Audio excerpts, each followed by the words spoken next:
বাবা বা মাইয়ের মতো দেখতে।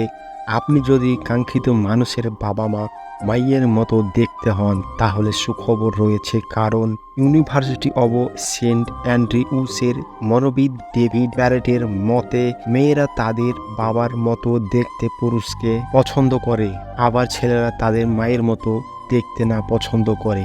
প্রাণী ভালোবাসা। আপনি যদি প্রাণী বুঝতে ভালোবাসেন তাহলে তা অন্যদেরও আপনার প্রতি ভালোবাসা তৈরি করবে। গবেষকরা বলেছেন এই বিষয়টি মূলত মানুষের নির্ভরযোগ্যতার প্রাণ। যে একটি প্রাণীকে ভালোবাসে এবং তার সব দেখাশোনা করতে পারে সে অন্য মানুষের কাছে নির্ভরযোগ্য হিসাবে দেখা দেয়। আকর্ষণীয়। তবে আপনার কাঙ্ক্ষিত ব্যক্তি যদি অন্তত সুন্দর বা সুন্দরী হন তাহলে আপনার চেহারার উপর তার আকর্ষণ নির্ভর করতে পারে। এক্ষেত্রে আপনার চেহারাও যদি তার মতো বা তার চেয়ে বেশি সুন্দর হয় তাহলে তিনি আপনাকে পছন্দ নাও করতে পারেন। তবে বিষয়টি গড়পড়ত চেহারার ক্ষেত্রে খুব একটা প্রভাব ফেলে না।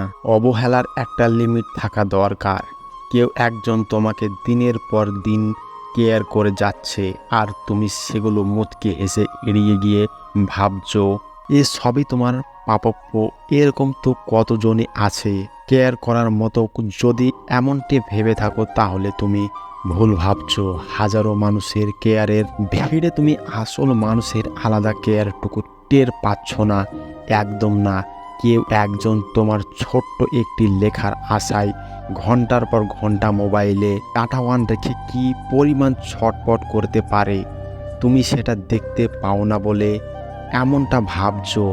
মেসেজ বক্সে হাজার হাজার শব্দ মিলিয়ে 2 ঘন্টা ধরে সাজানো কষ্টের ভাষাগুলো লিখে সেকেন্ড করা ঠিক, আগে মুহূর্ত ডিলিট বাটনে চাপ দিয়ে ধরে রাখাটা যে কতটা যন্ত্রণার তুমি সেটা বোঝো না বলে এমনটি করো। তোমার একটি মাত্র ফোন কলের আশায় বিছানার এপাশ ওপাশ করে কত যে নিঘুম রাত কেটে গেছে তুমি সেটা কখনোই জানতে চাওনি বলে মানুষটিকে সস্তা ভাবো। বিশ্বাস করো, তোমার থেকে অবহেলা পাওয়া এই মানুষটা মোটেই সস্তা কোনো মানুষ নয়। অদ্ভুত রকমের একটা ধৈর্য শক্তি আছে এর মাঝে। মনে রাখবে, ধাক্কা দিয়ে ফেলে দেওয়া মানুষের অভাব নেই পৃথিবীতে, কিন্তু পড়ে যাওয়া মানুষটিকে হাত ধরে টেনে তোলার মানুষের বড়ই অভাব।